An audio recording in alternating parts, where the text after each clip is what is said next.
आज एका गोष्टीचं ऑब्झर्वेशन केलं का मराठ्यांनो? आज तुम्ही मुंबईला गेल्यानंतर त्या ठिकाणी तुम्ही बऱ्याच चुका केल्या बघा.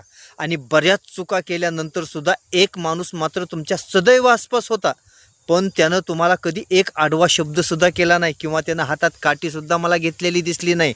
आता लक्षात आले असेल. हो, ते आपले पोलीस मामा, आपले पोलीस बांधव. आज त्या ठिकाणी त्यांना माहिती होतं, अहो हा खेड्यापाड्यातला माणूस आहे, याला या मुंबईमधली नियमावली नाही माहिती. त्यामुळं या ठिकाणी आल्यानंतर त्याच्या हातून चुका होणार आहेत, होऊ देत, काही अडचण नाही. पण जरी चुका झाल्या तरी तो डोळ्यात तेल घालून तुमचं संरक्षण करत होता. आज तुमच्या घासातला घास त्यानं आनंदानं खाल्ला आहे. आज त्याला माहीत होतं हा माझा शेतकरी बाप आहे, हा जगाचा पोशिंदा आहे, आपण तर काय.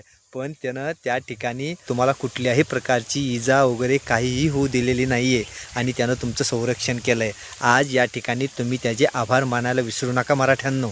आज या ठिकाणी मी तमाम मराठा बांधवातर्फे आणि तमाम मराठी माणसातर्फे त्या पोलीस बांधवाला एकच म्हणू इच्छितो, साहेब जय हिंद.